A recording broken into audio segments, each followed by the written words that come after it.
For me, I did the technician's certificate. Then 2 years later, I started doing what is Ori National Certificate Day release at Matthew Bolton College.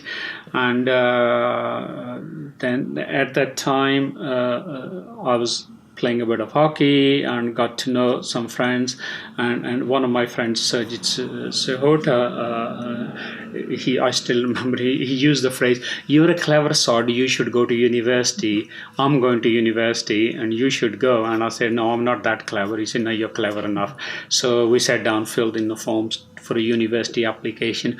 Up to that day, I did not know anything about university.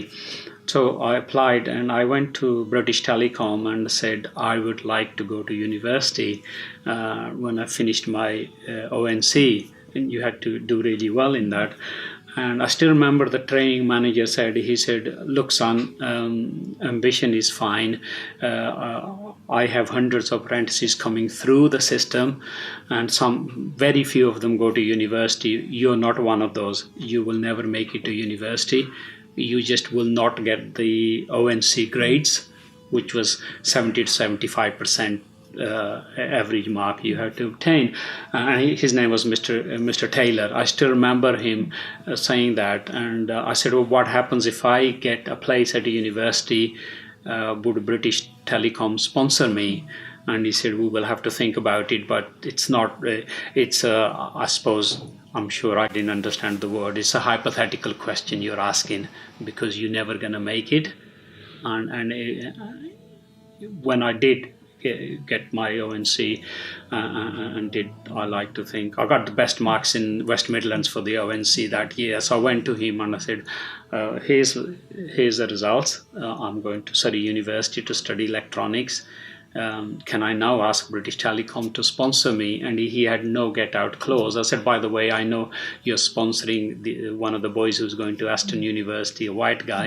So I obviously didn't use that phrase. And I said, I can't remember his name, but I said, "He's going to Aston University and I've done much better than him in ONC. So I think I should be given the chance." But, to bless them, they did sponsor me and sent me to university for 3 years. And I think that's so in a way for me, I always think and a lot of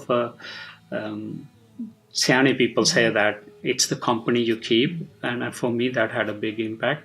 The other big impact for me was really at the age of 13. I used to enjoy playing marbles a lot. Everybody came from India. We used to play marbles or football. And my dad said, "Marbles and I'm going to get you anywhere." He said the learned people always, it's saying in Punjabi, ਸਿਆਣੇ ਕਹਿੰਦੇ ਹੁੰਦੇ ਆ ਜੇ ਪੜ੍ਹਾਈ ਕਰ ਲਓ ਤੁਹਾਡੀ life ਬਣ ਜਾਊਗੀ. So he just said to me, "Son, get education. Right? Otherwise you'll end up working in a foundry just like your brothers." I didn't quite do that well, but I got a blue collar job as opposed to a white collar job straight away. So I think that had an impact on me. And again, I think every person of my age group will have a story. So my dad said, it didn't make any sense to me what he said. He said, "Buy a newspaper on the way on the way home from school, and when I get home, I want you to tell me what's in the news." And I was thinking years later, why would a literate man be interested in the news? There was no televisions to start with. And so, in the 60s, we didn't have a television. So I used to, in fact, what had happened was instead of reading the front page, and I still do the same now, I started reading the back page, which was football. I really got interested into football. And my dad didn't object to that because he realized actually I was reading the newspaper, learning English. My knowledge of English accelerated. I know you might think, well, what rubbish in the football. That is a lot better than not learning at all.